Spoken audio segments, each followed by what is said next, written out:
The city lights sparkled below Daniel Hart's penthouse window, but nothing in the view could hide the hollow ache in his chest. It was Christmas Eve yet, the silence inside. His luxury apartment was so heavy it felt like it might swallow him whole. For years, Daniel had built an empire. He was the kind of CEO people whispered about: brilliant, disciplined, intimidating. His company dominated the tech world, and his name was plastered across magazines. But none of that filled the emptiness. Success had cost him the one thing he never admitted he craved: connection. He wasn't always this way. There was a time when Christmas meant warmth, messy living rooms, and his mother's laugh. But ever since she passed away 5 years ago, joy became something he watched from a distance, like a store window displaying a world he no longer belonged to. And tonight, like every Christmas Eve since, he was alone. Daniel tightened his scarf and stepped outside. Walking aimlessly through the snow-covered streets, the world around him felt alive with laughter, families carrying last-minute gifts, children throwing snowballs, couples holding hands. Every sound reminded him of what he didn't have. Then he noticed a small, run-down apartment building with flickering lights forming the words, "Merry Christmas." Through one window, he saw a little girl pressing her face to the glass,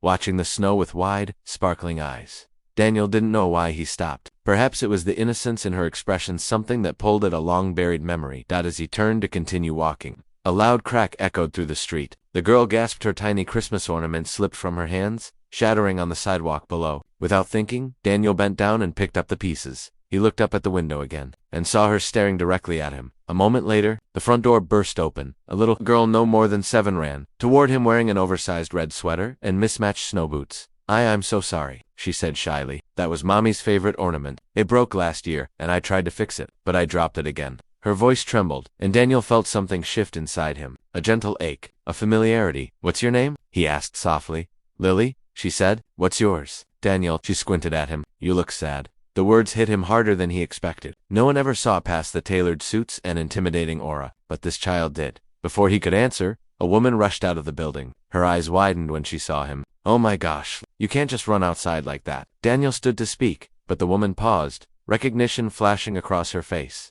"You're Daniel Hart, from Heartline Technologies." He nodded awkwardly. I'm sorry. My daughter didn't bother you, did she?" "Not at all," Daniel said quietly. "She was just honest." The woman smiled apologetically. "I'm Grace. We were just trying to make the best of Christmas. Things have been tough lately, but Lily insisted we decorate." Lily tugged Daniel's sleeve. "Did you eat Christmas dinner yet?" He shook his head. "Do you have a Christmas party?" He shook his head again. Her eyebrows lifted with pure innocence. Then come have party at my place." Grace gasped. "Lily." "Sweetheart, Mr. Hart probably has 100 important places to be." Daniel swallowed. "Actually, I don't. Not tonight." Grace hesitated, unsure whether inviting a billionaire CEO to their tiny apartment was ridiculous or kind. But Lily didn't give her a choice. She grabbed Daniel's hand with complete trust. "Come on, we made cookies. They're shaped like hearts, but some look like potatoes." Daniel chuckled an unfamiliar sound. Inside their apartment, everything was small, worn down, and imperfect. But it felt warmer than his penthouse ever had. There was a tiny tree decorated with paper stars, popcorn garlands, and one plastic angel with a crooked halo. The lights flickered softly. It all felt so alive, so real. Grace served hot cocoa and the world's most misshapen cookies. Lily showed him her drawings and insisted he color one with her. He hadn't picked up a crayon in years, yet something about the moment made him feel 10 again. At one point, Lily climbed onto his lap and whispered, "You don't have to be lonely. You know." Daniel froze. Grace noticed the emotion rising in his eyes. "Lily lost her dad 2 Christmases ago," she explained softly. "She thinks anyone alone must be hurting like she did."